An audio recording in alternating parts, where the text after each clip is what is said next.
Like life can feel so overwhelming sometimes, and it can feel so hopeless. You know, and you mentioned some of like on the combat side of that. You know, I don't know the PTSD stuff is just it's so difficult, right? But trying to remember and keep in mind the long term here, like nothing lasts forever. What is going on, everybody? Welcome to the Biz Dad podcast. Today we have on Jordan Berry. I haven't personally had the pleasure to meet Jordan in person yet, but I really look forward to kind of digging in deep on this conversation. As you guys know, I love talking about being a dad and business, and he loves being a dad and running businesses. So this should be a really good conversation. So Jordan, why don't you go ahead and introduce yourself, your family, and tell us about your businesses. Yeah, awesome. Match made in heaven. So thanks for having me on the show. First of all, super excited. Like you said, love business, love being a dad, and excited to talk about it. So appreciate that. So I actually was starting while I was in college. I got a job as a pastor and was a youth pastor and pastor for 14, 15 years, and ended up kind of getting out of that. And that's sort of where the entrepreneur journey began, through buying a laundromat. And so I'm in sort of the laundromat space, got laundromats, and run a platform called Laundromat Resource, which is helping kind of educate and connect up the industry and people who want to join into the industry or buy into the industry or whatever.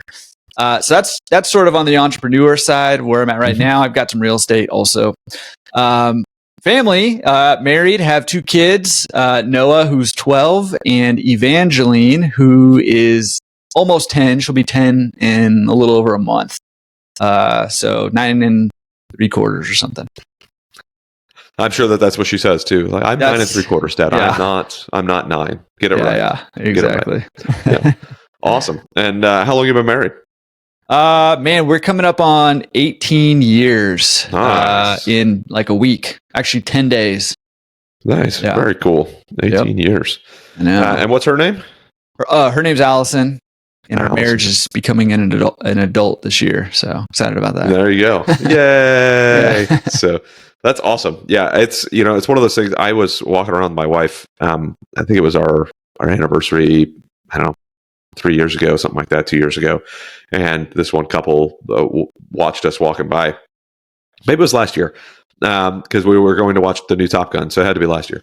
Mm-hmm. So this one couple walked by, and the lady was like, "Oh my goodness, you guys are such a cute couple together," and she was slightly intoxicated, but she says, "How long you guys been together?" I was like, "Oh, actually we're celebrating 12 years. And she's like, "Oh my goodness, 12 years, that's so long. I got to learn from you." I'm like, "How is 12 years so long?" I'm thinking, like, I suppose in 2022, it is a long time that somebody's married for 12 years, but golly, man, it's, I love,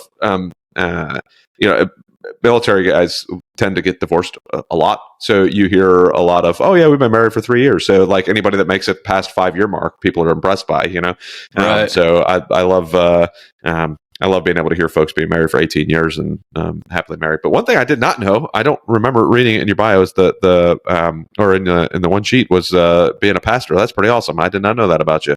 What led you down the road to being a pastor? A need for money, really. So when I was in college, I was in a group called Campus Crusade for Christ, and we were, we had this meeting. I was working. So it's such a weird story, but I was working at a grocery store here called Vaughn's, and I got a quote unquote promotion at some point to work nights stocking liquor at Vaughn's. And so I was going to school full time, college, and working nights stocking liquor at Vaughn's, and got to the point where I slept through like a midterm. And then one day I was driving home from work in the morning to go to school, and I was in the fast lane on the freeway, and I fell asleep, and I woke up like a couple feet from the slow lane wall, and did not get in an accident, thankfully, but that was sort of my, no pun intended, wake up call. Yeah. That like, this cannot happen anymore. So in Campus Crusade, I was just like, hey, I'm looking for a new job. So if anybody knows anything, like, let me know. And the guy who was leading the group after was like, hey, I know this pastor in the area who's looking for a youth pastor. And, it's like, I think you'd be great at it. You should apply for it. And I was like, okay, like, I don't really know what that means, but sure. Yeah, I'll do that.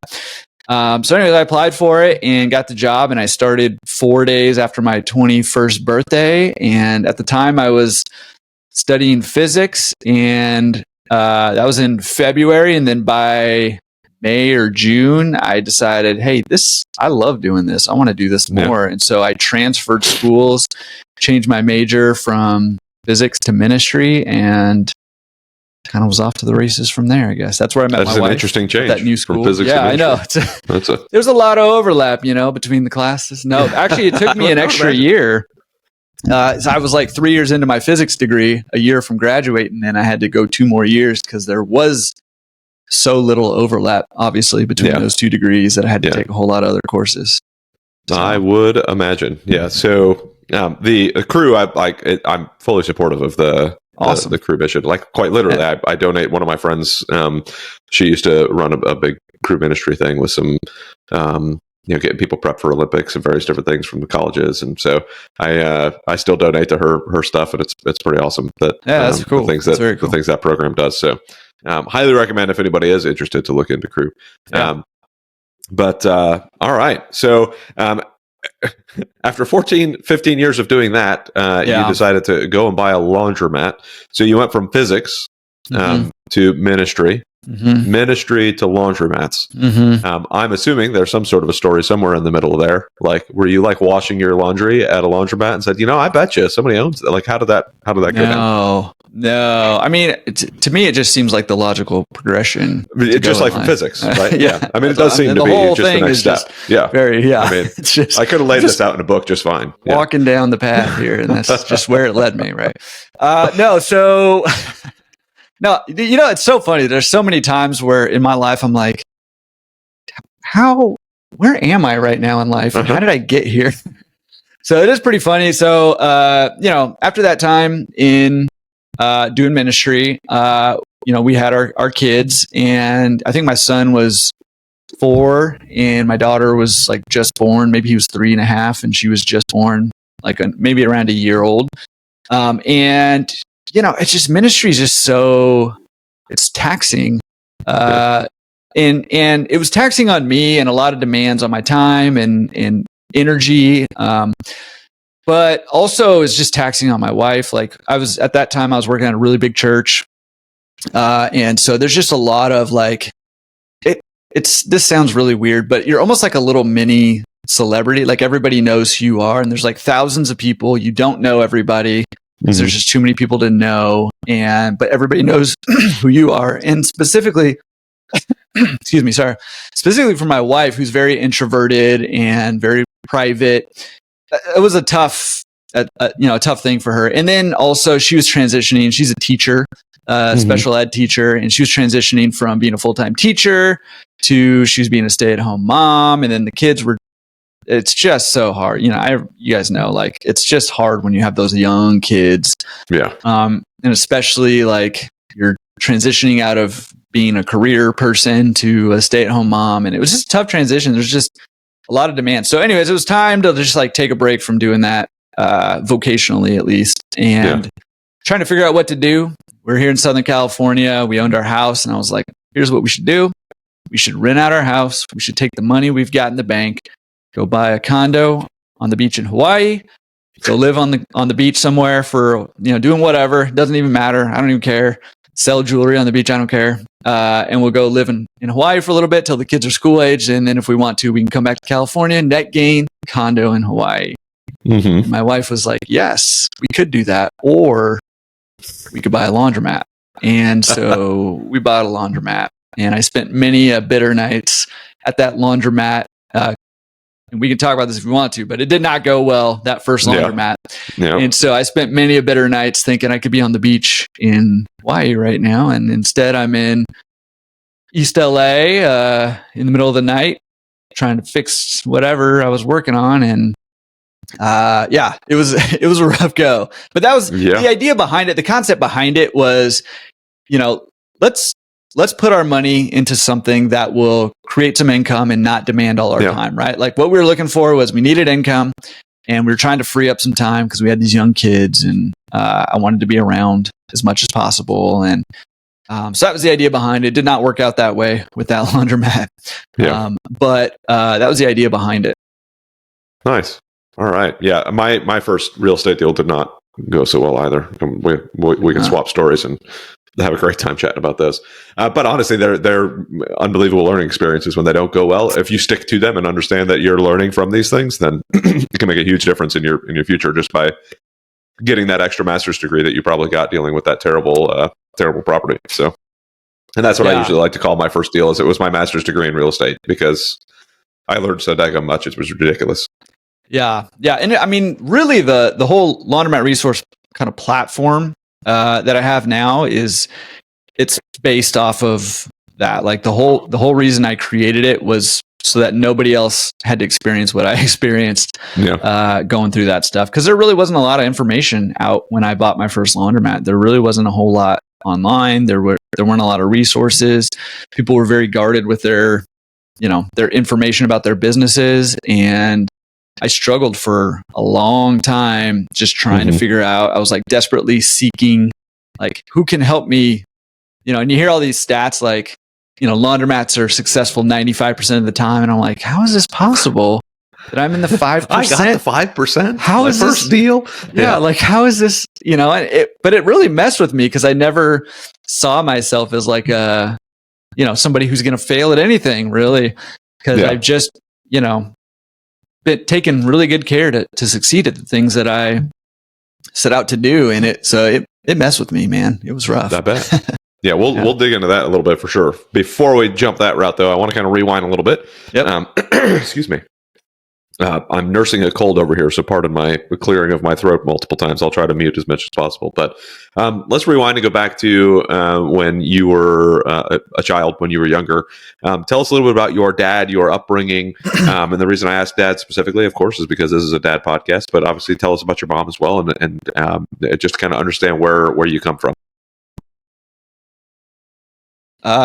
So glad to talk about. I had blessed to have really great parents. Obviously, no parents are perfect, but grew up in a loving household. But definitely had some stuff specifically, I guess, with my dad that helped sort of shape me both in good and bad, and in ways that have caused me to wrestle with how I want to live my life too. And so, I can talk a little bit about that. But my dad is hardworking guy. He was a welder when I was real young. And, when I grew up in my early years, till I think I was like 5 or 6 or, somewhere in there, we lived on a pig farm in Southern California here. And it was not our farm, but essentially what we lived in was a small trailer park that was on a pig farm.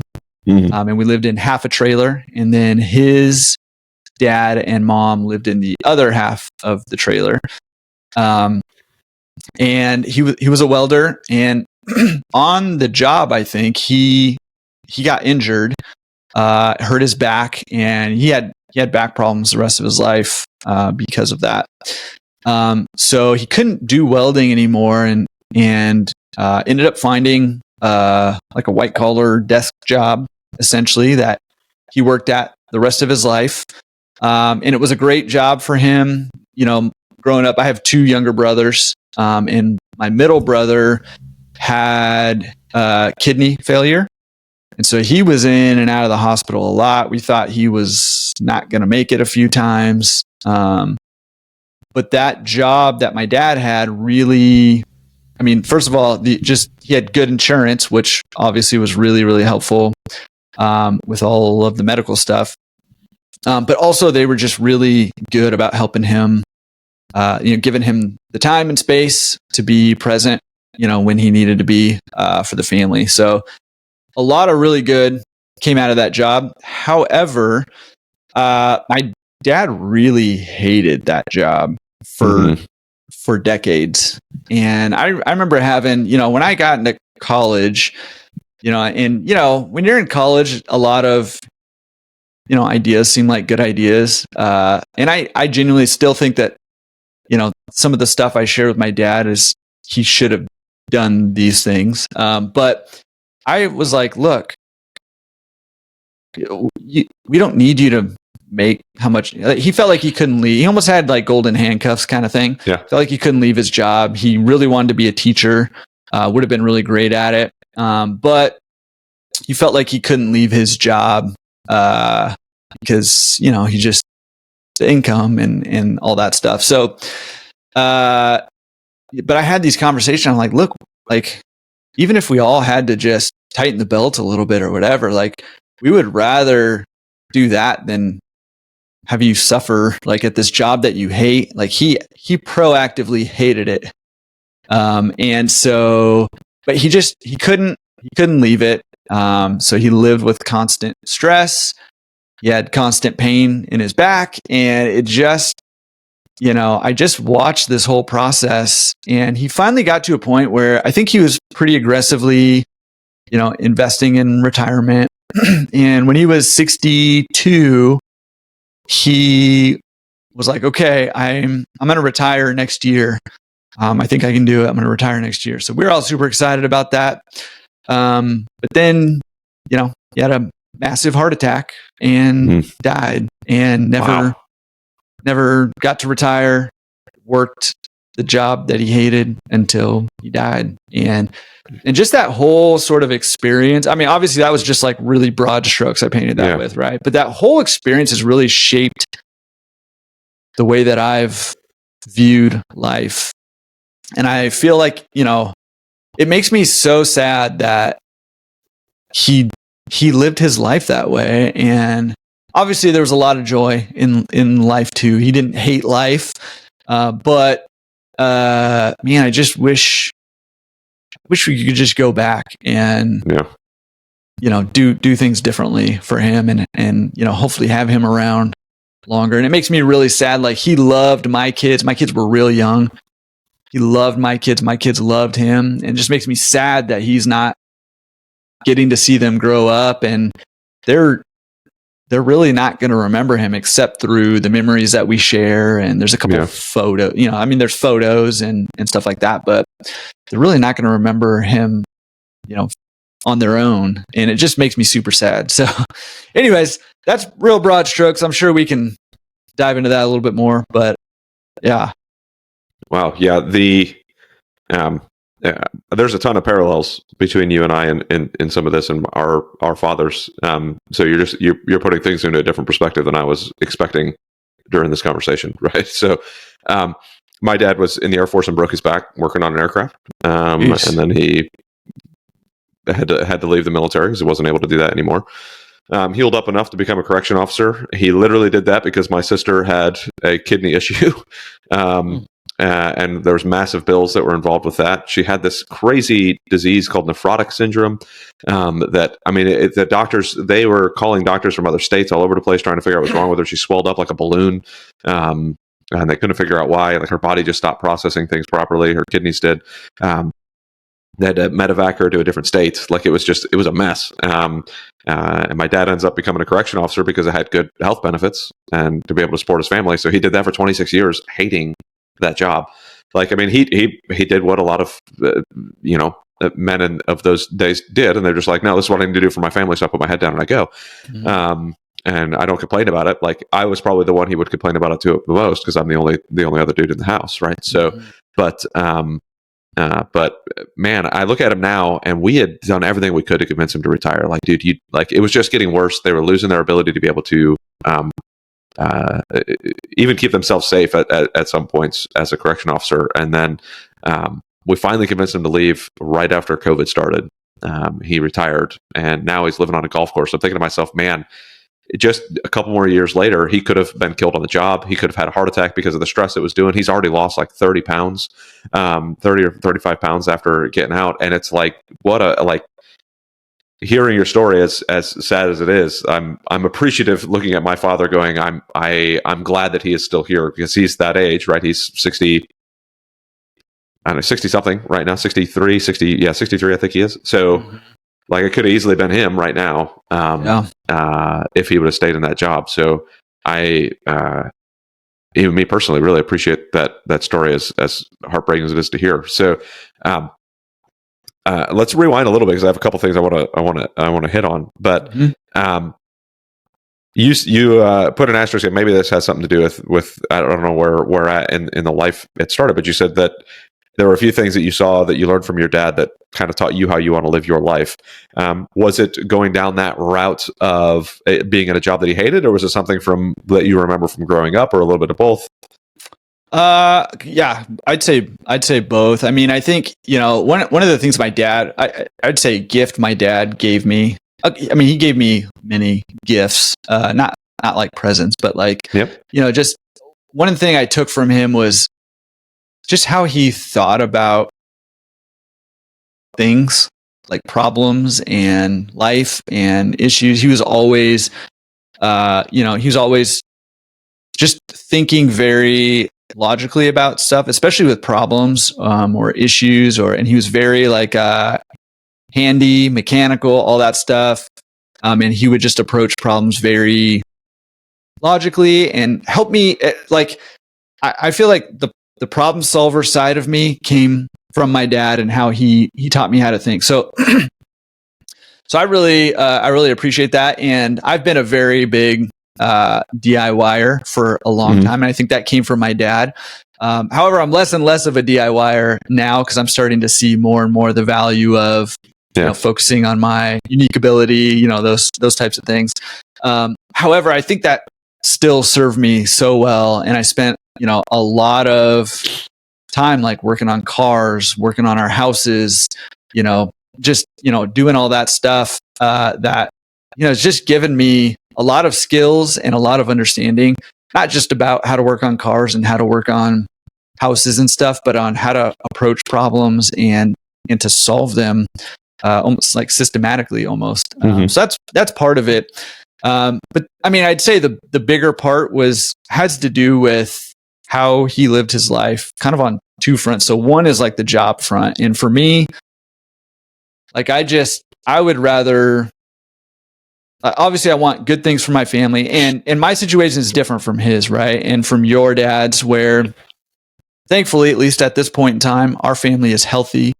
I don't have to like go do something I don't want to do in order to, make sure my kids have, specific health care for a specific issue or anything like that. What's up, man? I forgot to warn you that my kids like to make cameos in the podcast. Yeah. Awesome. And so, I'm thankful that I'm not in that situation that he was in. But it just was like very eye-opening to me. Like, hey, I want to think a little bit about how I want my life to look, and then work towards that. Even if I can't have that now, I want to work towards building a life that is going to, make me healthy and happy, and make my family healthy and happy. So I think that was one big thing. And then the other thing that I kind of took away from him is, you said too, that your dad, like, he was not super healthy. My dad, I mean, he was coping with stress in the best ways he could. He wasn't a drinker. He didn't drink. He didn't, do anything like that. But he ate when he was stressed. He ended up with type 2 diabetes, and he was not really, taking care of himself with the diabetes that he had either, there towards the end. And so, I looked at that, and, looking at him, he died at, I think, 62. His dad died at 58. No males on that side of the family have lived longer than my dad. Jeez. And for me, I'm 41 now. I'm like, that's like 20 years from now. Yeah. Like, there's a very real chance I've got 20 years left if I'm lucky. And that really shifted my perspective on life a lot. And I made some pretty drastic changes. I was never like super unhealthy, but I started doing some research on how to optimize my life for longevity. Like that's my goal and my direction now. So I've shifted up my nutrition. I'm vegan plus fish and no sugar. It's not really a real thing. It's not like I don't think it has a name. But pescatarian. Right? Not pescatarian, because pescatarian is vegetarian, and so they can have cheese and you know what I mean. So it's like almost like pesca vegan, but with no sugar. Sugarless pesca vegan. How about that?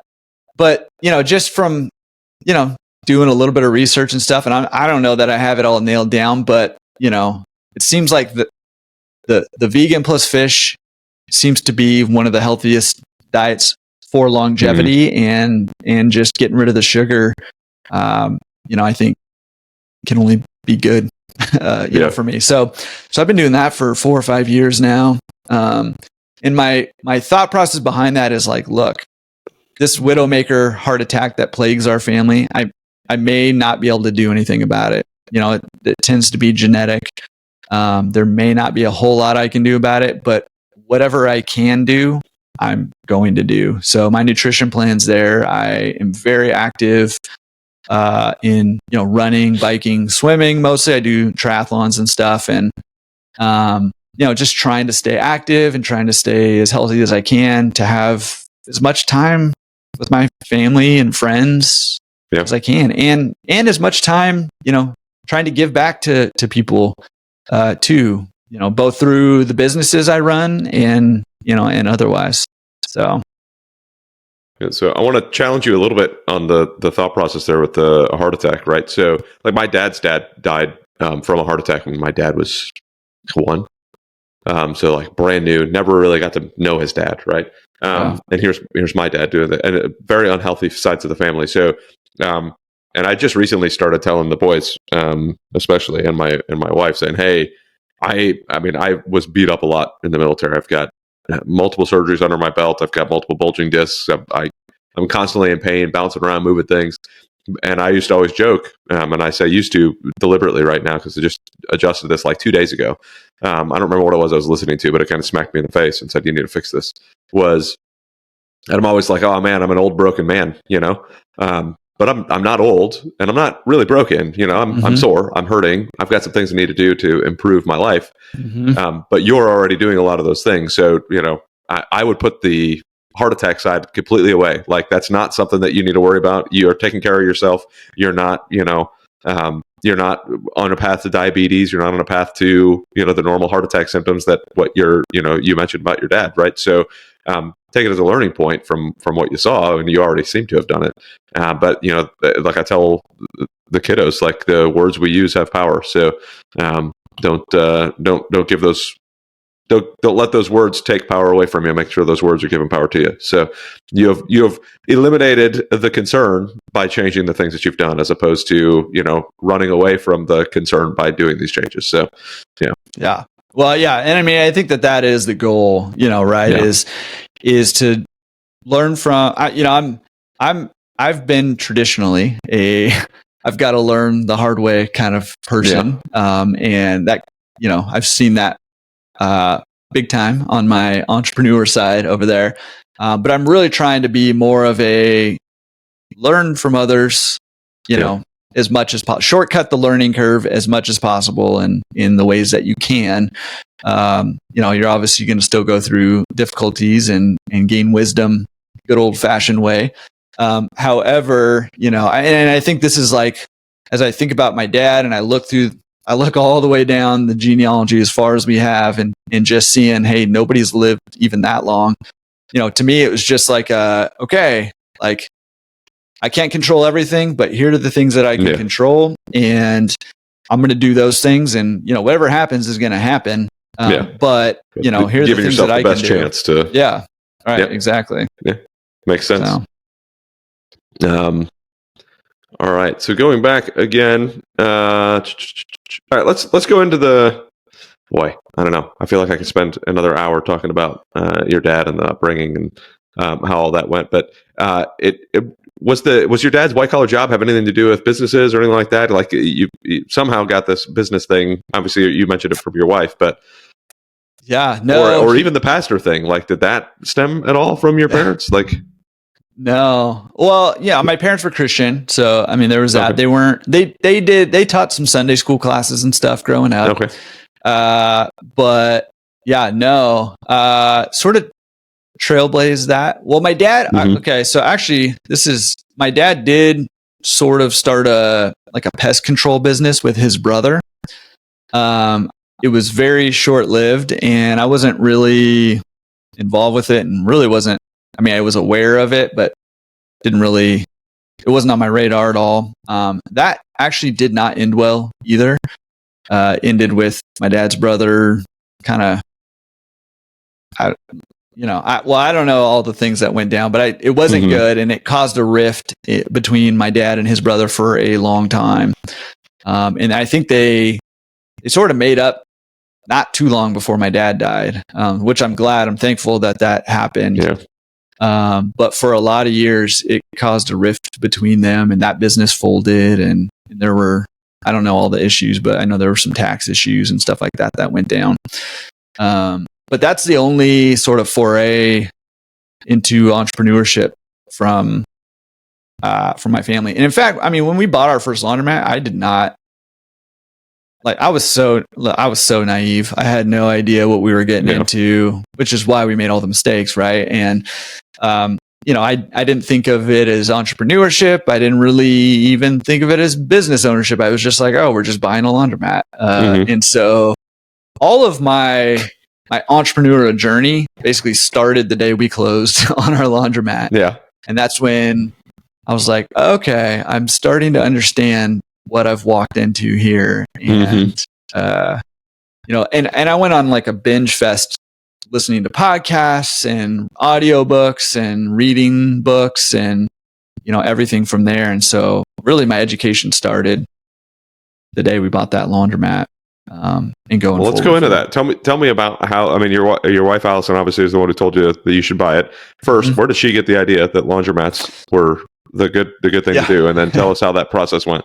Yeah, well, and it's funny because if you know my wife, this is very uncharacteristic of her to suggest something like this.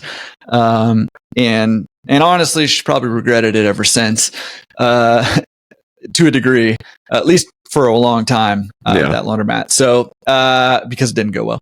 But the idea came from, so try to follow me here. Her parents have friends whose son worked in tech in the San Francisco Bay Area. And he ended up buying a laundromat for whatever reason and ended up leaving his tech job and was working like 5 to 10 hours a week and replaced his tech income. And so my wife heard about that and she was like, well, shoot, we should do that. And I was like, well, shoot, we should do that.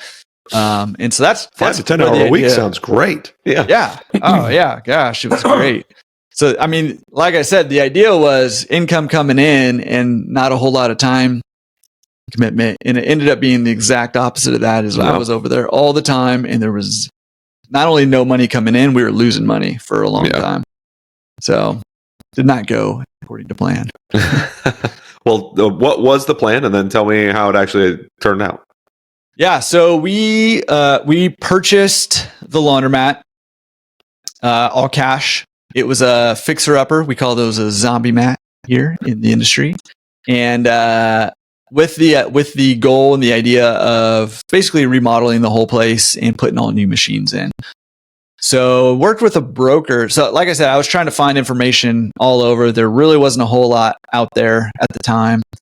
So I mostly relied on the broker to help me. And it turns out, the broker that I fell in with did not necessarily have my best interest in mind. Of course. Which was, lesson number one. Don't rely on somebody whose income depends on you buying the deal. And so, so we bought this fixer-upper. Just to give you a little insight of what I was walking into, my first day, I go in there, and there is this is in East LA. It's a pretty rough neighborhood. There's a lady completely naked washing all of her clothes in there. And that was my welcome to business. I was like, what did I get myself into? Like, what is happening here? Yeah. So, I mean, that was the idea. And so we executed on that idea. We bought it all cash. We took over. I mentioned I was a big DIYer. So we bought new equipment and had those installed. And then I DIY'd renovations mostly. It was all this like wood paneling on the walls and this all mismatch was super dark. It was dirty. So I took off the wood paneling and then there was like super old wallpaper, like from the 60s and 70s under that. So I had to scrape all that off and then paint and took a little while, but got it done and new flooring and all that. And the pro forma the broker gave us had us just rolling in the dough, man. Of course. All I had to do was collect quarters. And I think it was like, I don't remember exactly. It's almost a decade ago now, but I think he was saying it'll do like 5,000 or 6,000 a month. And I was like, sweet. Cause we really, haven't put that much money into it to be making that much. That's awesome. And to be fair, business did basically double, from when we bought it. But that got us nowhere near, not even break even. From where it was. And a big part of the reason for that, one of the lessons that I learned was it's much easier to rehab a laundromat or whatever than to rehab the reputation of the laundromat. Yeah. And I was not very proactive on the rehabbing the reputation. And so despite the fact that we have all new equipment, everything's working, everything looks good, it's clean and everything, it just People still remember Karen and they're being naked washing their clothes. Yeah, if they ever thought about it, they thought about that. Well, it was also the other thing was, and this was like kick you when you're down kind of thing, is that the laundromat was actually the previous owner was rarely there, and it sort of became gang turf, and so I was literally fighting gangs, gang members to basically reclaim the laundromat. And I literally got in physical altercations. I put 4 people in the hospital through physical, like it was, and I am with like young kids, and I'm like, this is not, all it takes is like you get hit one time, you fall and you hit your head on a folding table, and like that could be it, right? Like, and so it was rough. So not only are we losing money, I'm like literally fighting people. Like it was horrible, man. It was so bad. Jeez. Yeah. How long did you own that? I think 9 years. Just sold it recently, that one. Okay. Yeah. Eight or 9, somewhere in there. How long did it take to get to a point where it was like not losing money? Couple, 2.5 years, something like that. Okay. Yeah. That sucks. Those are always rough. Did you buy another one in between there, or was that the only one you had until it started making money? No, I bought another one. How did that one go? Glutton for punishment. Well, that was an interesting one because it was an off-market deal, and a different broker brought this to me. So what I found is once you've gotten in this industry, once you've gotten in this business, a lot of doors open up to you. So a lot of like financing options. There's a lot of like 100% financing on equipment, stuff like that. That you can get, which is, really nice. Let the business pay for itself, kind of thing. But also deals sort of come your way a little more often once you get in. And so got this off-market deal brought in. It was a seller finance deal, and it was with the laundromat with the real estate, which is not super common to come across in LA. And this is in South Central LA. So we're sticking with our rough area theme over here. And I was like, okay, listen, I've paid a lot of money and a lot of blood, sweat, and tears, all literal, to learn these hard lessons with this first laundromat. I'm not going to make those mistakes again. And I didn't. However, it turns out that I had yet to learn all of the lessons I needed to learn. Of course. So what happened with this one was it was a lady who owned it, and her and her husband were divorced, but they were still both on title for the real estate. And so our escrow period was like, I think it was like 5 months, something like that. And so we did all the due diligence on the front end of this 5 months. And then that's when we sort of uncovered like, oh, we've got to get this other stuff all untangled and get it all sorted.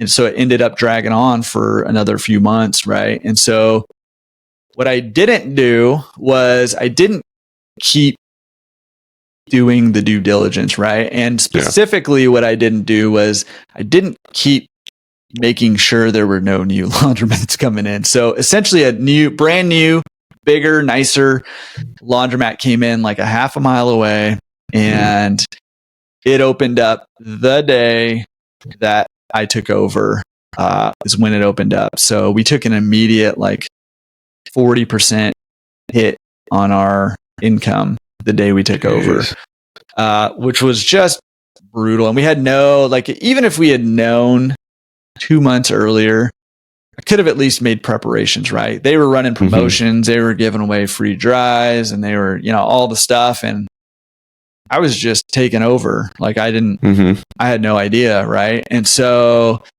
and some of that business did come back. What made this one it felt like a punch in the gut again. I was like, are you serious? Like we're still in the hole at this point. We're still losing money every month at this point in the other one. And,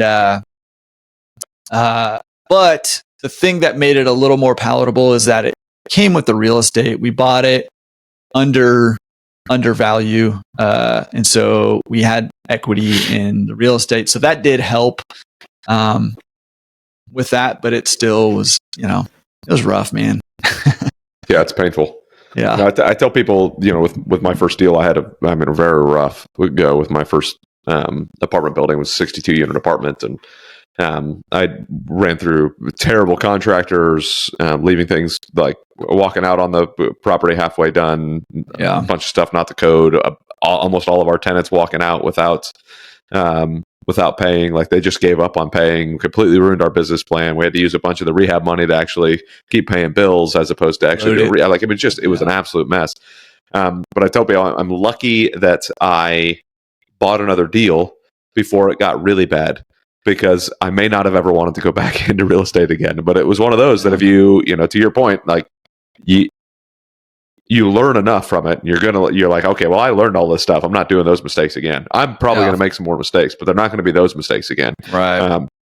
Which to me is an immediate, like when I'm coaching people, it's an immediate, like, that's not a failure, right? Like you learn from it, you're moving on. Like it's only a failure if you give up and you're like, oh, well, I'm done. Like it completely wiped. Well, no, it's nothing completely wipes you out. The only thing that completely wipes you out is yourself. So move forward, make it happen, and get to the next one. No big deal. We're all going to fail. We're all going to have a hard time, but it doesn't mean we're a failure. So yeah, well, I was definitely feeling like a failure. I'll be honest. Of course. I was definitely feeling. So was I. In the moment, and I think that I hadn't really probably heard of, and definitely hadn't embraced that there's no failure. There's just learning and growing, and you have to. I just saw a post. I don't even remember who posted. I just saw it this morning. It was basically like, hey, like frivolous lawsuits, issues, like all these things that they're just this is what comes with success. So you just deal with these issues. Yeah.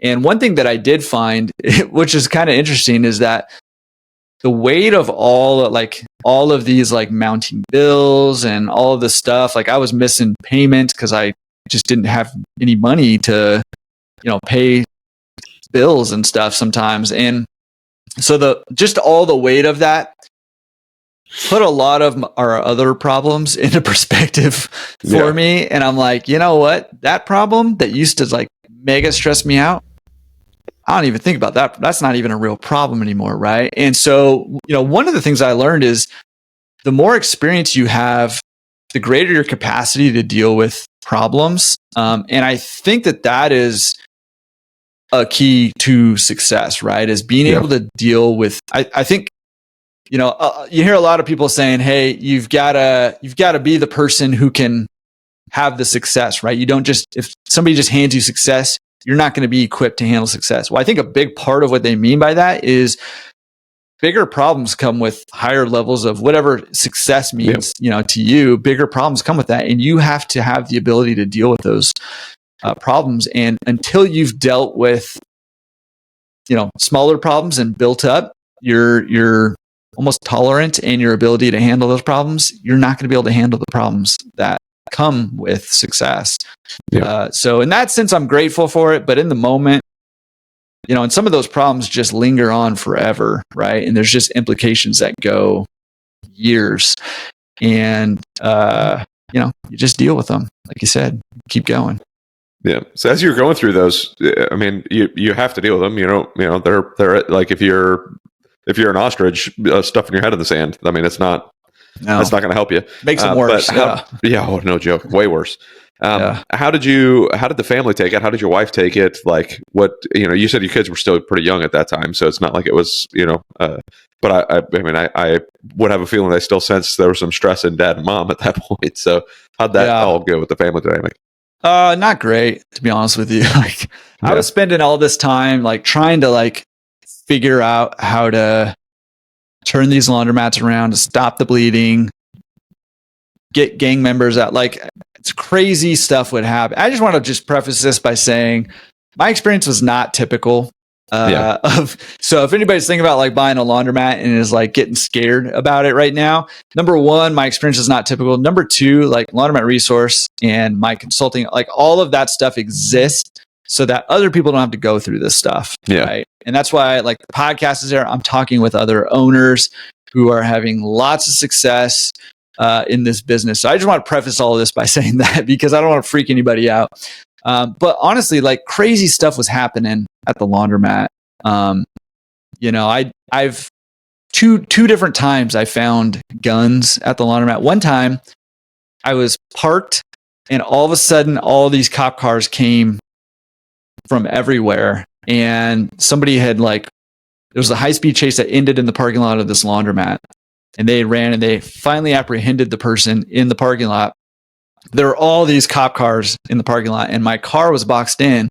And I was like, hey, am I able to get out of here? And they're like, yeah, we'll back up a car and then you can kind of weasel your way out. Right. And so I was back in my car and I was pulling out of the parking lot. I was just about to pull out of the parking lot and all these police officers came and descended upon my car with guns drawn. And I'm like, whoa. What's happening? I own the laundromat here. I'm not anything. But what had happened was the guy that they were chasing threw his gun underneath my car. And so when I backed out, they found his gun under my car and they wanted to make sure it wasn't my gun, and all that. And I was like, whoa, this just crazy stuff is happening. So to tie this back to your question is I'm kind of a verbal processor. Right. And so I would talk to my wife man, I'm super stressed. I don't know how we're going to pay the water bill this, or, this crazy thing happened at the laundry. And my wife could not handle that stuff.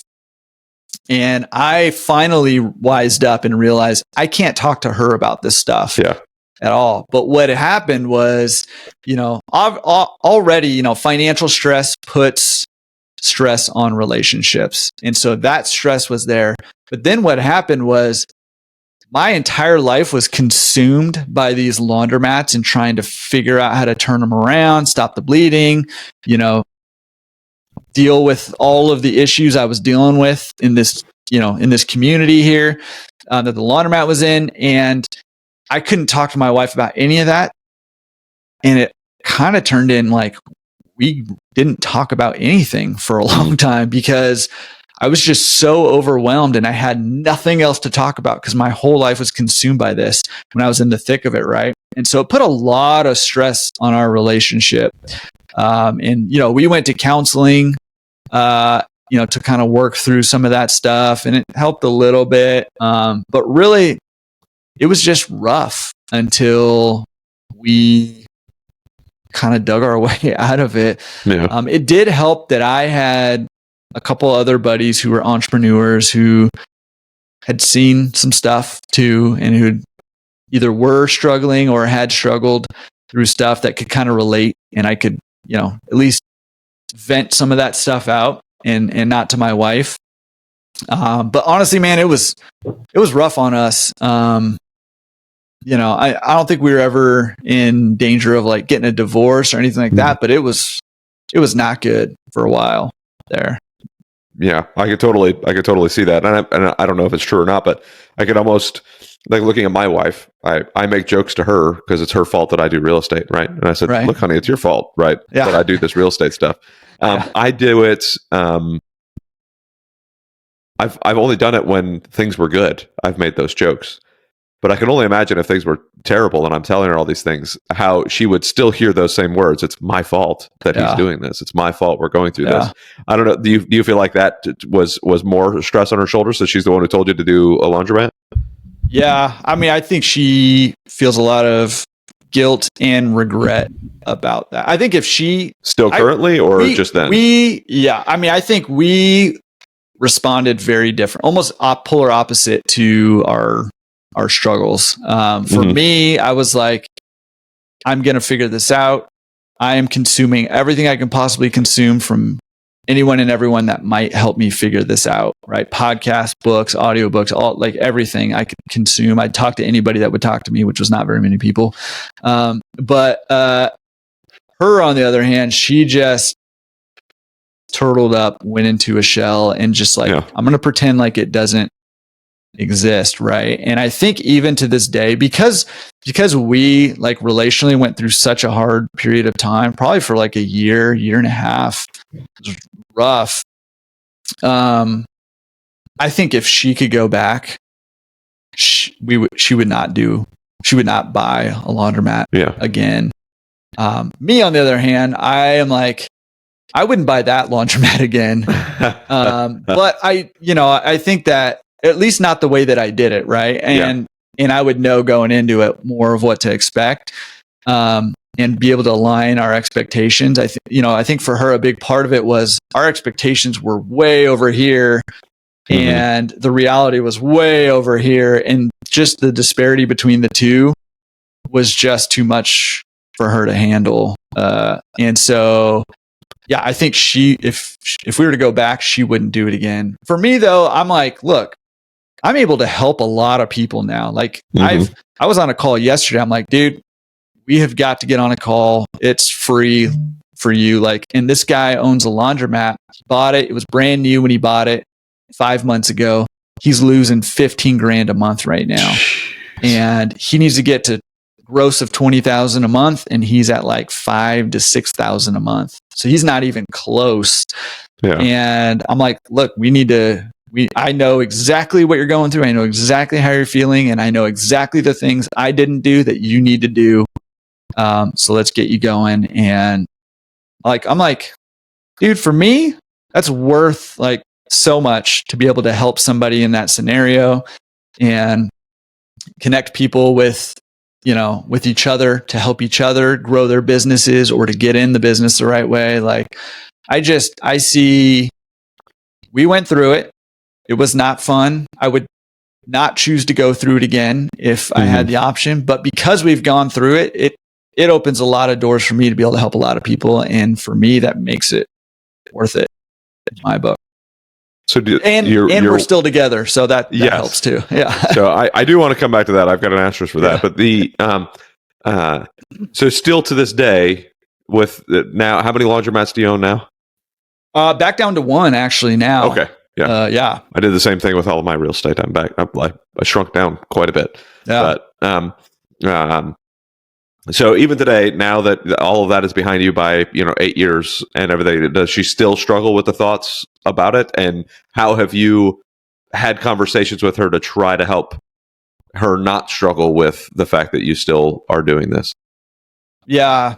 Well, yeah, I do think that she still struggles with it, not nearly to the same level. I think she would hesitate I think we'll probably end up owning more laundromats.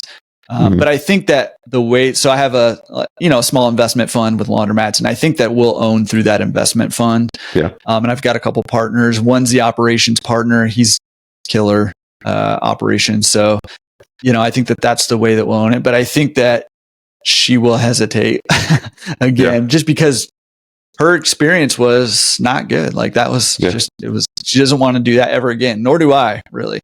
Right. And so how would you have adjusted your language behind it then to help it to be or actions or whatever to help ease her concerns back then? I don't know. I don't know if there was any ease in those concerns back then. Yeah. Honestly. Like, and I mean, look, I did not, I was going through it too, right? So I probably was not helping the situation because I was just verbally vomiting my stress, right? And or even when I stopped doing that, it was just I was a different person. Like I was just so heavy, and I was quiet because I didn't have anything to talk about because I was just thinking nonstop about this laundromat for a while there. So I don't know that at that time I could have, because I was deep in the middle of it too. However, like the conversations now are have to do with, number one, it's like, okay, we've gone through it and we look back at it, and like life was hard, but we own a house that's worth over $1 million right now, and we go to Disneyland once a week. It's 15 minutes from our house. We go to Disneyland once a week for a few hours after school. We go to the beach once a week because we live not that far from the beach. And, we've gone on vacations to Hawaii. This past summer, we went with our kids. We went for 2 months in Europe and traveled around Europe. And it was life-changing, epic experience to do that, especially with our kids. And we learned a lot about ourselves and our family and our kids, and bonded a lot. And so like looking back at it, it's like, man, we went through so many hard times and life felt so overwhelming, but life was still so good. You know what I mean? Like if we could, just in the midst of the difficulty, and you hear a lot about this, like write the things you're grateful for and like try to be grateful for stuff every day. And I was doing that. I was trying to write down things I was grateful for, but in the moment, I didn't realize like, life sucks on one hand, but on the other hand, life's so good, you know, and there's even though it was so hard, like we still were so blessed, and we still were able to do things that a lot of people don't get to do. And how it all worked out, I'm not entirely sure, to be honest. But part of it is my wife went back to work as a teacher to kind of help float things. But it's like, that's a lot of our conversation now. And now that we've had this trip to Europe, not to jump too far ahead, but our conversation is more around like, I think it opened my wife's eyes to life doesn't have to be like what it has been and what everybody else does. Like you can make a life that's different from what most people do, and you can still do that. Like, right. You can design your own life essentially. And that trip really impacted that. And so our conversations more recently have been around like, okay, what do we want life to look like? And let's build that life, let's do that. So, that doesn't really answer your question about how I could talk differently. But I think going forward, because it's not going to be an if, it's going to be a when we go through difficult times again, business or whatever, I think maintaining that focus on where is life good, and just, it's that whole, you say, a yellow car and then you see yellow cars everywhere thing, right? Like what you're looking for, system. What you're looking for, you're going to find, right? So be on the lookout for where life is awesome. And another little motto we adopted on that trip is do hard things for cool things, right? And I think that just applies in business. It applies, when we're like, oh gosh, we got to go on this hike and my kids are whining, and I'm like, look, we're going to get to this sick waterfall where we can go swimming and jumping off cliffs when we get to the end of this thing. So let's do some hard things to do some cool things, right? And going through those hard times, sometimes you got to go through those hard times to get to the cool times. So I don't know. I'm spewing a lot of stuff out right now, so I'll pause for you.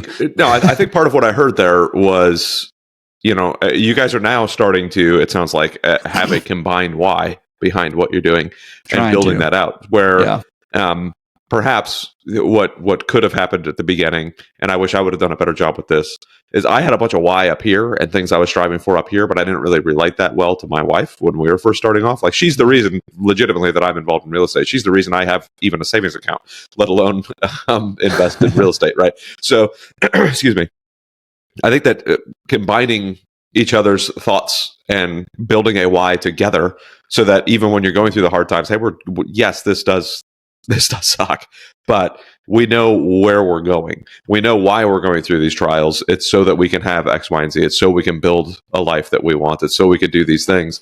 There was one conversation I had with my wife early on, when we, before we even bought our first building. I spent probably 4 years of educating myself, trying to learn everything I could, listening to all the podcasts, reading all the books. I don't recommend anybody take that long. I mean, there's no need to take as long as I did. There's a lot of stuff I could have done in those 4 years to have made myself much more successful much earlier. But like get a mentor right away, or go into a coaching program right away, or something like that. But anyways, I did a lot of that, and then I had a conversation with my wife one time, and I said, "Hey, there's going to be a time where I'm going to come to you, and I'm going to say, I'm sorry, dear, we lost $30,000. And her face was like, what? And I was like, wow, it is going to happen. We are going to lose money on deals some way, shape, or form. But the education that gives us and the knowledge that gives us to be able to earn another $300,000 later on is where that $30,000 goes. So it's just our tuition for the education. Mm-hmm. Like it's bound to happen. But front loading those conversations, and I don't, you'd mentioned that you were doing the education as you already owned it, so there was no way to have those conversations beforehand, because it's like, I'm just learning about all this stuff right now, right? So but man, that is something I would recommend to everybody, is have those conversations with your spouse and say, hey, this, like, why is it that we actually want to do this? Why is it that we're building the business the way we are? And have a consistent conversations on that, not just a one time and then go. Like, if you're anything like me, and what it sounds like you're going to put your head down, you're going to make something work, and you're going to keep going. And maybe your spouse is ready to say, hey, I think I'm good right where we're at. I don't think we need to build anymore. Hey, I think our kids really would like to have their dad back, and I saw a lot of military guys. We'd volunteer for deployments over and over and over again. And then, before you can know it, you come back and your kids are crying because they don't know who the heck you are. Like, why are you trying to carry me? I don't know who you are. And it could happen the same thing in business. But so that's the piece that I would say for anybody listening, is to make sure that you and your wife, you and your spouse have a combined why as to what you're doing, and always be able to go back to that. Having those mottos that you're talking about that you can go back to and say, hey, we're doing hard things so we can do cool things. And to go to your point in business, like, you went through that hard thing that opened the door for you to now do these cool things, like 2-month vacation in Europe. So I think it's awesome. I think that having with the direction you're going now. Oh, let me flip that over on you. With the direction you're going now, do you think that she's going to start to be more excited about you wanting to buy more real estate, or laundromats, I should say? Or how do you think that's feeling now after this 2-month vacation and the conversations you've had there? Yeah, well, it's interesting. So I mean, I love what you just said, and I think it's that, I think having those conversations before you need to have the conversations is key, right? And my wife was, and still is, but to a lesser degree since this last summer, has been very resistant to even thinking about a why, or because when you're so overwhelmed with problems and issues, and your experience is like, oh my gosh, like I never want to go through that again. Like, that's your mentality, your mindset. Like, her mind could not even think of like how life could look different, or how they could, how we could design something different. Right. And our original plan for this trip that we did for 2 months was to go for a year, her to take a year leave from teaching. She's burnt out on that and is not sure she wants to continue or not. She's especially being a teacher in California. Good Lord. Yeah, in California, and a special needs teacher. Like, there's just a special demand on her energy and time there. So our original idea was to go for a year, and she just had a really hard time. That was our plan. And then a few months before, she's like, I don't think we can do a year. And I was like, okay, let's go for a couple months. And that, and actually that was a tough conversation for us too. But yeah, she was just very resistant to that why. And so it took something tangible like this trip to be able to get her to even just open her eyes to the possibility that life could be different. Right. And so, getting on the same page. I love that. Going back to what you were saying, like, I think that is key. And if you're not in a position where everything is falling apart right now on you, like, that's the time to have those conversations. For those times when stuff does start to fall apart on you, you've already had those conversations, and those can be the rocks that you continue to go back to. Say, okay, this is tough. It can help guide your path forward, right? Of, okay, what do we do? This is the why. Are we still on track for the why? Is it still matching up, or do we need to do something different? Right? Is it time to just cut bait and cut our losses, or do we push through this? This is going to help us get to our why. But now I forget your original question. I was just commenting on what you said. No, that's do you remember? Fine. That's fine.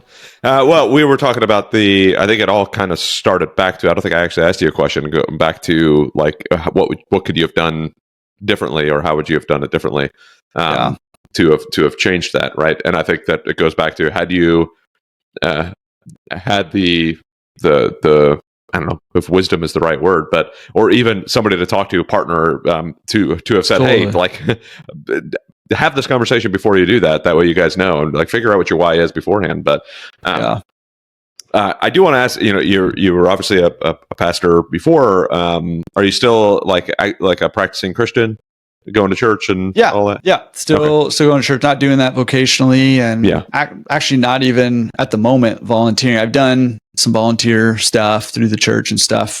But at the moment, just kind of enjoying sitting in the back of church and taking it easy, which is, a lot of times when you're in ministry, you're like, those people who sit in the back of church and don't really do anything. And now I'm like, I kind of get it a little bit. Yeah. I just needed some time to do that. So yeah, understandable. That's right. So is your wife also a Christian? Yeah.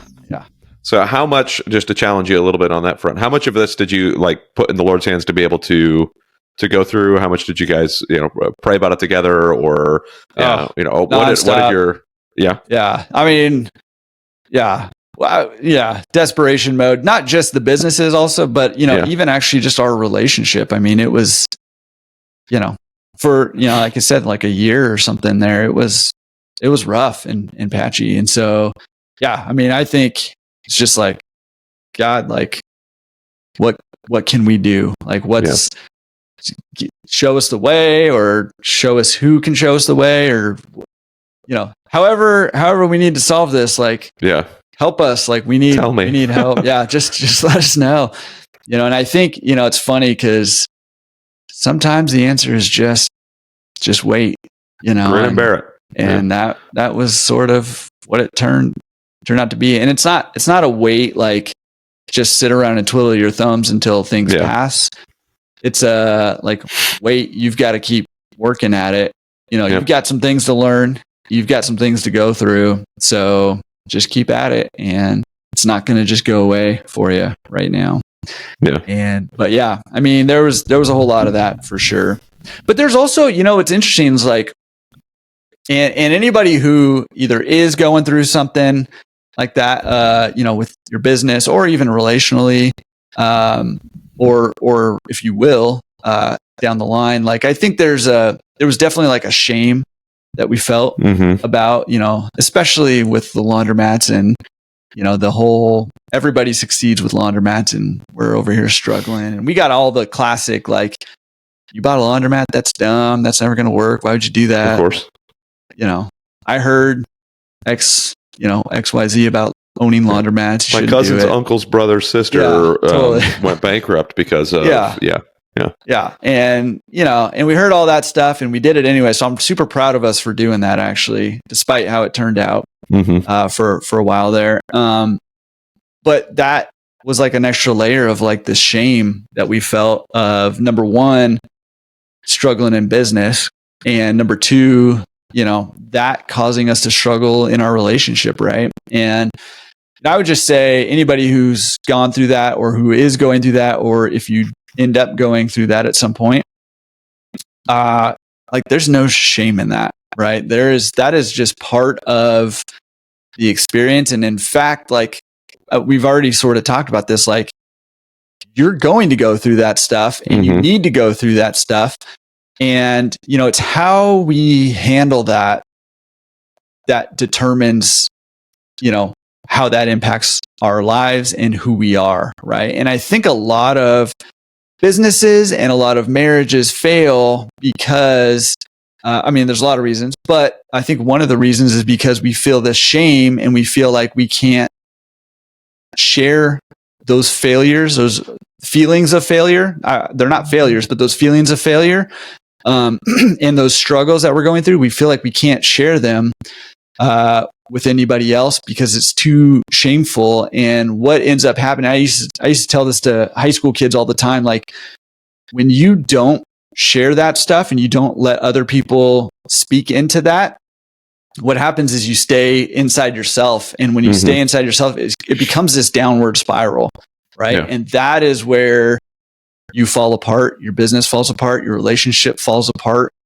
You've got to find somebody that you can trust that can speak into that and can help you work through that stuff and can help you problem solve, both tactically, like when it comes to business and relationship, but also just emotionally, because both of those things are super emotionally charged. And, I've found that when super strong emotions get involved one way or another, you start making worse and worse decisions. And it's just this downward spiral. So when those difficult times come, find somebody. It can be, like a counselor, or it can be a consultant, or it can be a friend, or it can be a friend of a friend. Just somebody that you can trust, a third party that can speak into that business, that can speak into that relationship, that can speak into your life. And they don't necessarily have to have answers for you, but just by allowing somebody else sort of into that, it interrupts this downward spiral that we can go in. When we live in our heads, things tend to go down. When we get stuff out and we allow other people into it, that's when healing happens. That's when growth happens. And that's where you can sort of break that downward spiral and start to approach problems and issues a little more effectively, I found. Yeah. And one thing that to go along with that, I completely agree, because we talk about that a lot, the military side of the house too, right? When you're talking about folks that have had different combat stressors or, various things like that, just having the conversations makes a big difference. It makes a big difference in your emotional well-being, just being able to talk about it. But one thing that I tell people oftentimes, especially when they're coming to me for marital type stuff, I'm like, well, if you're having a hard time with your wife, if you're struggling with something with your wife, don't go to another woman to talk about it, because you're only opening a door up. And don't go to your buddy who's in the middle of a bad time with his wife as well to go and talk about it. Yes. Because you need to go to somebody who has maybe been through that before, who's struggling with that, or who has already gotten through some of those struggles. Otherwise, you end up going and you guys both start to spiral down together, because all you're doing is going, oh yeah, well, my wife does the same stupid crap as your wife does. We should be miserable together, and then you guys just go and bounce bad ideas off of each other. Or now you're, opening a door up to another woman, that you're telling this to, not that every woman's going to do that, not that every man's going to do that, but you're just opening yourself up where you don't need to. Find somebody who is a very supportive, strong person, strong character, that has already done what you have done, or that you're going through, so that you can rely on them, and it's one of those things. Just be wise with who you talk to about it, but definitely talk to people about it. On the combat side of the house, right? If you're talking to somebody who's still, having a hard time, they're drinking through everything and blah, blah, blah, you're going to end up drinking through all the stuff with them too. And it's not going to be a good, you guys are both going to spiral down together. Talk to somebody who's been through it and has already figured out parts of the ways to get through it. There's never we fully fixed this, fully healed it, and I've never think about this again. It's not going to happen. But dagnabbit, you can do a lot better than where you're at, going through that echo chamber that we can put ourselves through. So yeah, I love that. I think that's perfect, and it's a little bit different context, but similar along the same lines of the saying, you're the average of the 5 people you spend the most time with, right? Like you want good people speaking into your life. Yes. And they don't have to be one of your 5 people, but when you surround yourself with negative voices, negative influences, or temptations, I guess, those things are going to put you down, push you down. They're not going to lift you up, right? So find those, quality people that can speak into your life, and bring your level up, especially when you're feeling down, right? You need those positive voices, those, that wisdom, to be speaking into your life. So I love that. Yeah. Much agreed on that. So since you have this wisdom, talk us through like the that year and a half, those strong struggles. What was it like?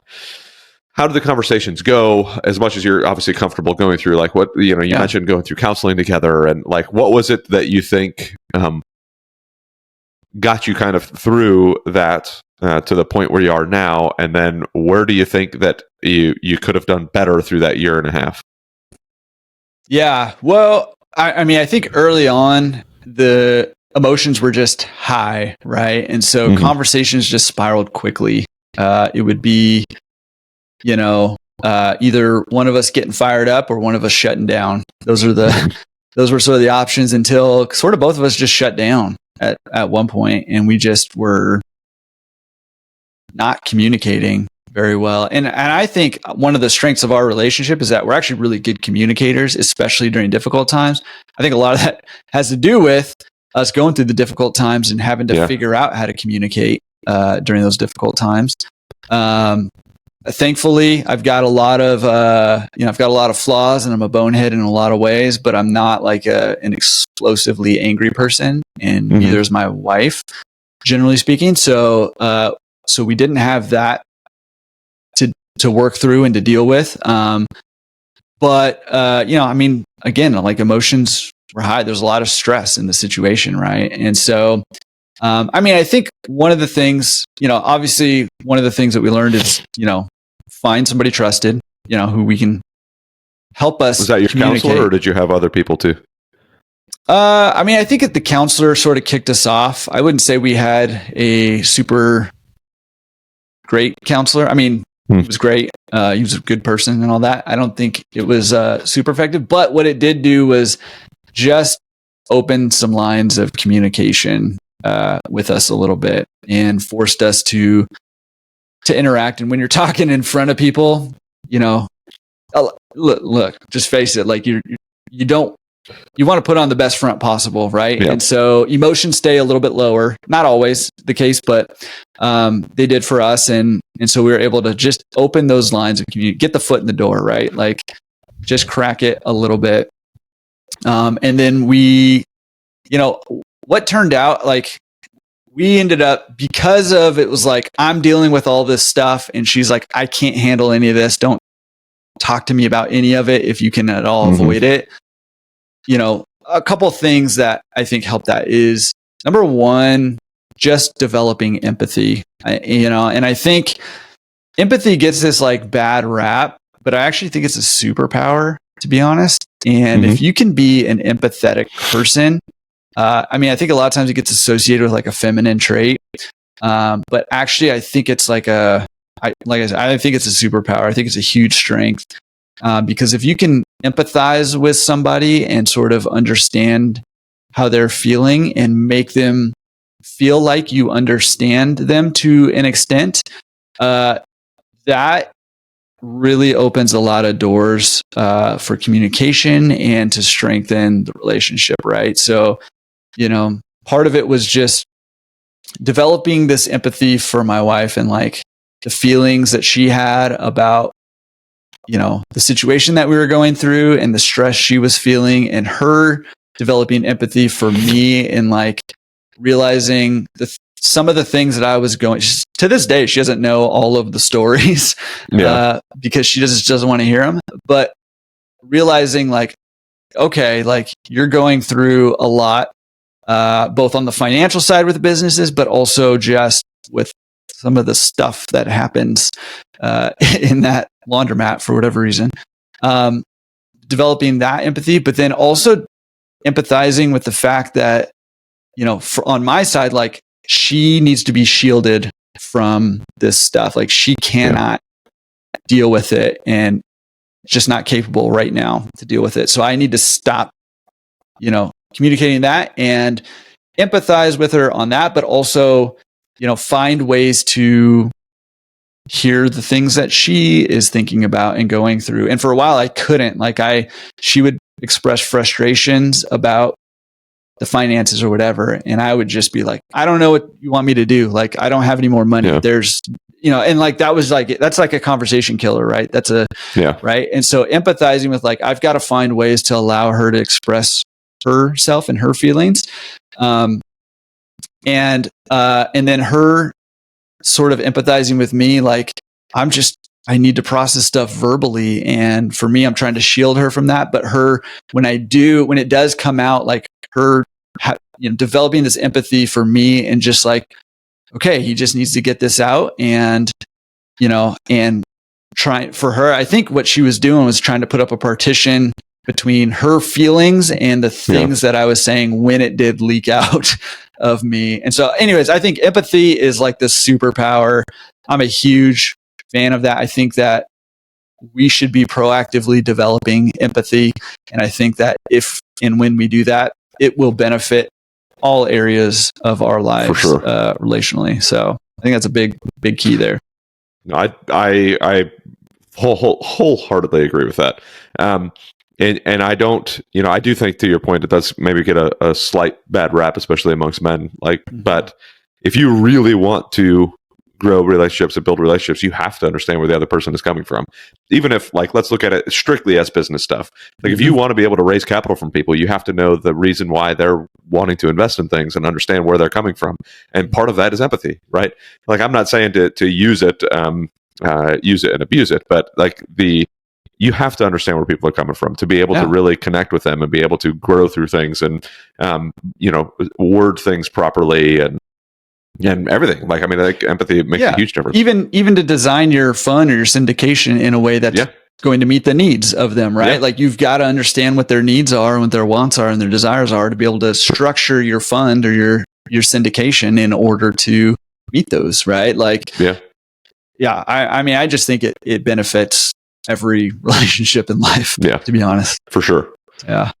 How did your kids, if anything, deal with the stresses that were happening there, or were they, blissfully ignorant, being, only a few years old? No. So, I mean, this was going on. They were at an age, where they could see some of that stuff, like 4 or 6 years old, where they, on the one hand, we tried to shield them from a lot of that, obviously they're young kids, but on the other hand, like they saw some of it too. And we have, even now, like, we have very frank conversations about, like, what we're going through, age appropriate, conversations. So even when they're, 6 years old, and, I would talk to them about, like, hey, somebody came to our laundromat and, broke into the coin boxes and stole money from us. And they would have questions like, well, why would somebody do that? And I'm like, well, that's a great question. Why would somebody do that? But, having those conversations, going back to the empathy thing, right? Like, sometimes people are, struggling with things. And the way that they deal with that is, they do things to hurt other people to either try to make their situation better or to make themselves feel better. And it's not it's not an effective way of making yourself feel better or improving your situation.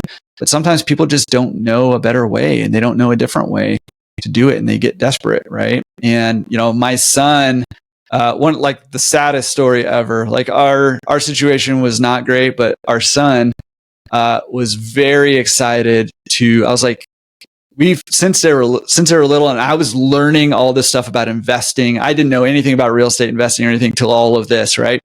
And, so as I was learning it, I was like talking about it with my kids. Right. And they're young, and my son, super sharp kid, just started a radio station for our platform on his own. Like, I'm like, dude, this kid is like, he's doing cool stuff. I didn't do any of this stuff. But anyways, he was like, so I was talking to him about like, you invest in, assets essentially, and those can make money for you. And so we were doing like simple math on that stuff. He's like, I want to do that. And I was like, well, we have a laundromat. Like if you want to save your money and buy a gumball machine, we can put it in, in there. And so he did. He saved up like $80 as like a 6-year-old. He would do chores. He was selling things around the neighborhood, all kinds of stuff. Bought a gumball machine. One of my buddies had a business and he sold him one for a little bit cheaper. Another buddy made like metal furniture. So he made him this metal stand for the gumball machine. Super cool.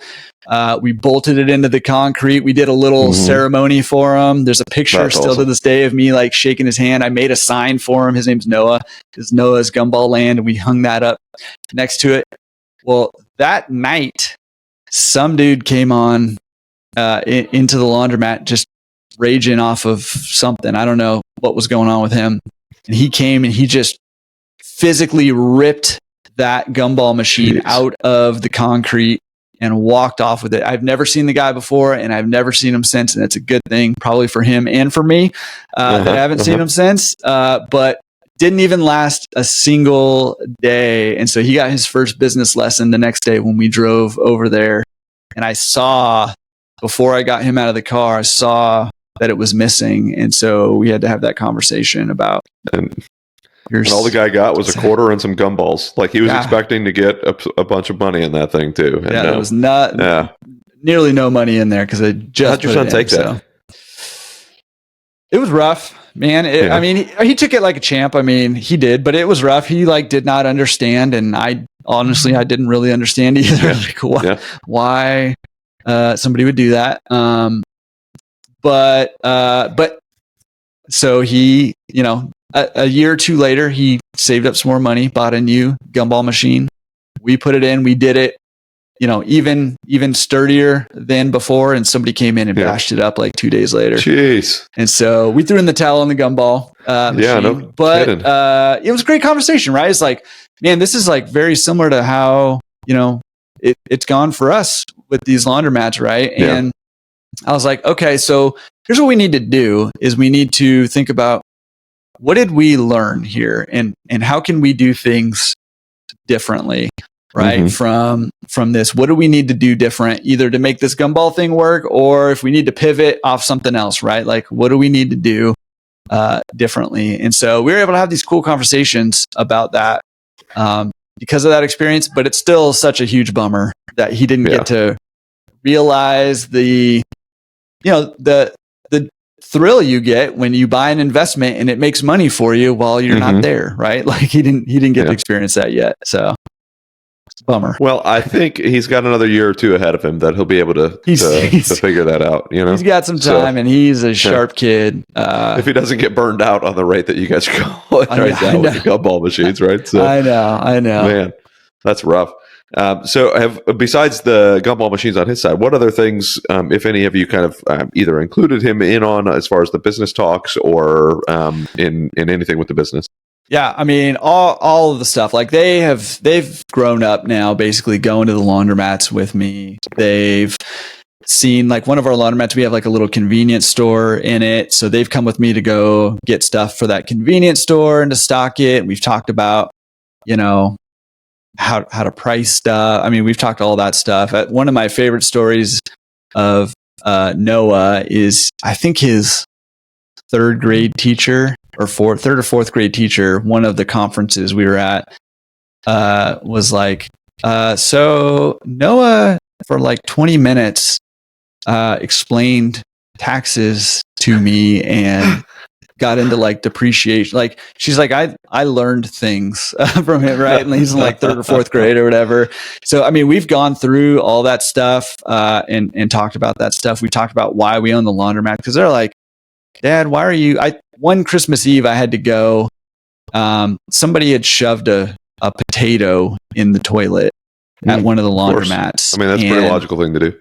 I was like, I don't know, dude. And I'm like, I'm not going out Christmas Eve. So I called a plumber, super expensive because it's Christmas Eve. Yeah. I'm like, hey, there's something lodged in the toilet. We're not sure what it is. And so the plumber came out and called me back and was like, yeah, there's something solid in there. So I can't get it out, and just left. And I'm like, oh, dude. So I had to go out Christmas Eve. I had to go out to South Central LA to take a toilet out and dig this potato out of the toilet, and then reinstall the toilet. Right. And so my kids are always like, why are we dealing with these problems? Right. And I'm like, I don't know why we're dealing with these problems. But, but we're able to have conversations. You can go to Disneyland once a week and you can go to the beach once a week, and we can go spend 2 months in Europe. That's why we're dealing with these problems. Yeah. And having these conversations about like, look, there's problems come up like when you own a business, or if you don't own a business and you just have a job, or if you don't have a job, like there's problems in life no matter what. Right. Yeah. And so, having these conversations with the kids, like, we can choose. A lot of people don't realize this, but we can choose to some extent what kinds of problems we want to deal with in order to have the kind of life that we want to have. And so, this is a huge pain, and I would never choose to go dig a potato out of a toilet on any day, let alone Christmas Eve. But, there's problems no matter what you do in life. Yeah. And so if we got to deal with problems, let's deal with problems that are going to improve our lives and help us live the lives that we want to live. Right. So we've had, conversations about that. We've talked about, even like, we've had, it surprises me. And this is something for everybody, right? Like, kids can comprehend things that I think most people don't think that they can comprehend. For sure. Like the taxes thing, right? And like, what's depreciation? And we've talked about cost segregation. And then my kids are like, 8, 9, 10 years old, 12 years old, right? And they get that stuff. And we've talked about like cryptocurrency and what is it? Why does it exist? And what's going on with it? And, why does it go up and down so much? All that, like, and they understand so much. However, one thing that I really preach on, for lack of a better word, to my kids is that, learning about this stuff is one thing, right? And you actually mentioned this too. Like I'm guilty of this. You mentioned that you're actually guilty of this too for a little while, where we get in this cycle where we learn stuff. Like we're just consuming. And I love that actually. And I ride those highs when I'm like super into something. I'm like, I just lean into it. Right. However, learning stuff does not change your life. That does not help you accomplish any goals. That does not make your life better. It's taking action on the things that you learn. Yes. And so I harp on that a lot. And one of the, I guess, mottos that we have here is that you cannot be just a consumer. You also have to contribute and create, right? Yeah. And so we don't let our kids sit around and watch YouTube videos all day, every day. And in fact, they get to do that as long as they're also contributing and, being creative, right? And so for my daughter, that looks like she's got a YouTube channel that she does. She's posted, like, she does the whole thing. And she's posted like over 400 videos on her channel, and she just does little shorts every now and then. And she's got like 175 subscribers, and it's loving life and is trying to get to monetization, and but she's contributing, right? Like, and so we're okay with it's okay if you watch YouTube videos and stuff or whatever, as long as you're also contributing. Don't get sucked into just being a consumer, right? Yeah. My son, he's tried a bunch of different stuff. He had a website that I taught him how to build a website, and he was running his website, and then he was kind of over it. Then he started a YouTube channel, and he's sort of in it, sort of out of it. And I'm like, look, you got to be doing something. So it doesn't matter to me what it is. You got to be doing something, right? And so right now I mentioned he created a radio station. He's running an online radio station right now. So that's really cool. Making sure that they're contributing and being creative and creating things for other people also. So how does your son manage the online radio station? What is that? What did that look like building that out? Yeah, it's really funny. So I there's a website called AppSumo, and I always just kind of browse over there to see if they usually have pretty big discounts on different tools and resources. And I've utilized some of those for my business. And I saw this one that's called Radiolize, I think. And it was, I think it's probably still up there. And it was like, it's a one-time fee. It's not a lifetime subscription. It's a one-time fee. And I was like sitting on the couch and I saw it and I looked at my son. I'm like, he's not somebody, my daughter loves attention on herself. YouTube channel is perfect for her. He is not like that. He doesn't want to be in the spotlight or anything like that. And I was like, hey, and we've been trying to just kind of back it up just for a second. We've been trying to figure out what a good fit for them is to help me with my online business, my Laundromat resource platform, so that we can pay them. You know, you can pay up to, it's like 12,000, whatever it is, before they have to pay any taxes. And then you can throw that money in a Roth IRA. So we've talked to them about that and shown them like, hey, this is almost guaranteeing you to be a millionaire if we do this and you don't touch it. Right. And so they're very excited about that. But I'm like, look, I'm not going to just give you $1,000 for nothing. Like, you have to actually do something that's going to help this business. Right. And so I saw this, Radiolize app, and I looked at my son and I was like, hey, are you interested in creating a radio station for Laundromat Resource? There's this software here that you can utilize and you can upload so he went through and he uploaded all of my podcast episodes. We're at like 123 right now. Nice. He uploaded a bunch of like live Q&As that I've done. He's uploaded webinars that I've done. He had this idea where maybe you could do I could do like a live Q&A on the radio station where people could actually call in and we can have conversations. So I think we're going to try to start doing that. And so he's figuring out how to build out this radio station, but he uploaded all to this software to start this online radio station. And he basically has to schedule it all out when stuff's playing. And then he actually went through and recorded a whole bunch of like calls to actions and like transitions and stuff between. So like a podcast will play and then his voice will come on and he's like, hey, go follow Laundromat Resource on Instagram.com or Instagram at Laundromat Resource or whatever it is. Awesome. Right. And so he sort of put all this together, and it's just recently that he's just launched it. And so I kind of announced it on the podcast episode, and I was like, just go check it out. And we set up a little Patreon account for him. I was like, if anybody wants to give him $1 or $2 just to say good job for being a 12-year-old, that's awesome. If not, like, don't worry about it. It's not, no big deal.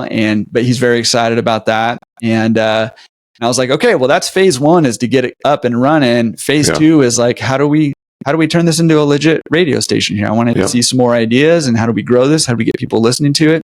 So that's his job now. We'll see how it goes. That is super cool. Yeah. Does your daughter promote your resources as well, the Laundromat Resource, over on her YouTube channel, or is that more just? No, she doesn't on hers. It's her like dancing around and stuff, but she is like proactively trying to figure out like, okay, well, where's my spot? And I'm like, let's figure out how you can do it. Whether it's like finding, TikTok or YouTube shorts trends that we can wedge into Laundromat Resource, or whatever. Like, she's got like she's probably the most creative person that I know. She's so creative that I have no doubt we're going to find something that's a good fit for her. But she's she's extra motivated right now because she's watching her brother create something that is pretty cool. So she's trying to figure out what she can do right now too. That's cool. Yeah, maybe she could record some ads for you, fun videos of her at a laundromat doing some ads for the Laundromat Resource or something. Yeah, totally. That'd be a lot of fun. Yeah. I'm sure with her creative abilities, she'll be figuring something out here pretty quickly. Oh yeah. That extra little bit of motivation and the competitive thing kicking in with her brother. Yeah. I'm sure that'll help. That's awesome.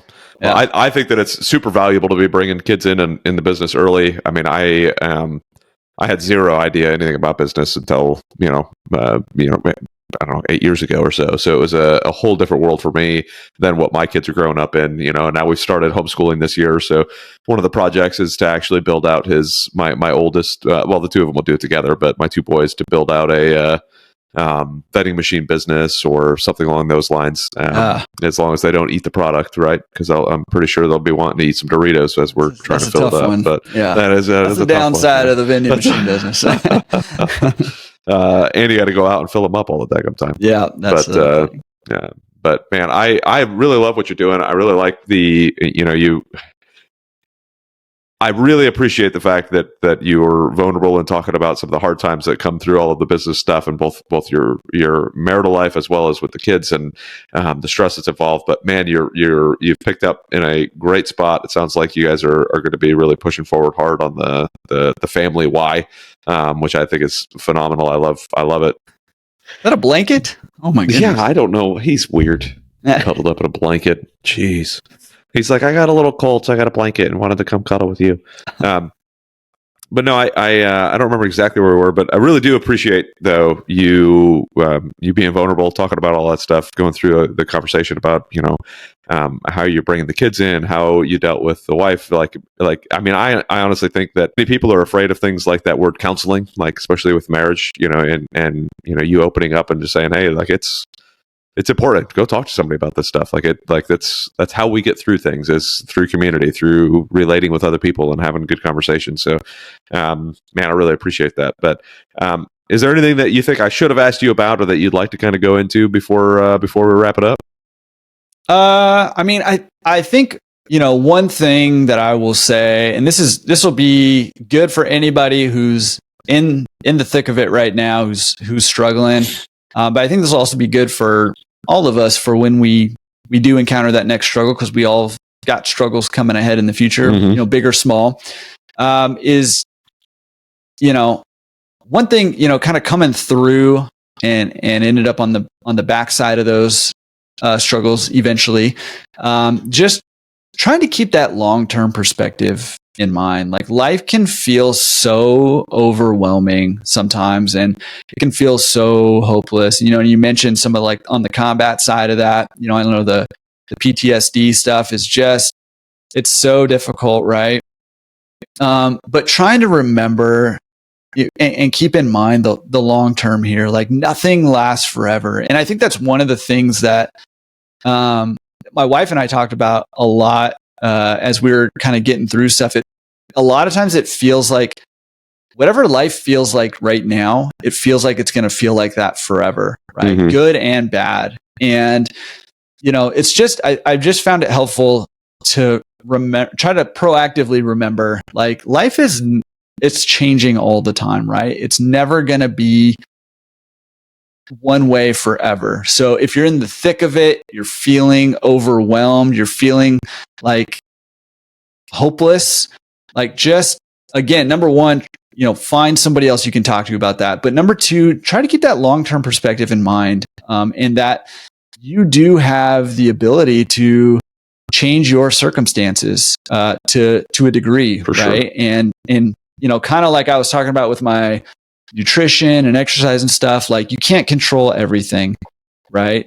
Genetics are genetics. So, but you can control some stuff, and look to control the things that you can control, change the things that you can change, and keep that long-term perspective in mind, that it's not going to be like that forever. We'll come through the other side. And when you do make it through the other side, you're going to be a better person. You're going to be stronger. You're going to be wiser. And you'll be better off for it.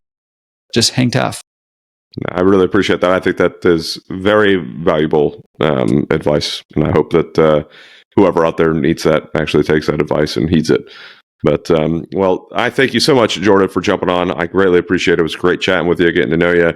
I hope to see you live and in person in some event in the near future. Yeah. But if people want to reach out to you or find out more about the Laundromat resource, how can they reach out to you? Yeah. Laundromat resource, you can just Google, or laundromatresource.com. There, my email is Jordan, Jordan, at laundromatresource.com. So you can email me there also. And I'd love to chat with anybody who needs to chat. Awesome. Well, I hope some people reach out to you. I look forward to releasing this podcast. I think it's going to be very helpful for a lot of people. I know it was for me. There was quite a few different nuggets that I was able to take away and apply to my own life. And if nothing else, starting off on a smack in the face note about our fathers. So, man, what context to be able to put stuff in. So thank you so much for, again, your vulnerability and jumping on. And it was great chatting with you, Jordan, and looking forward to the next time. All right. Thank you, everybody. Have a wonderful day, and we'll see you on the next Biz Dad podcast.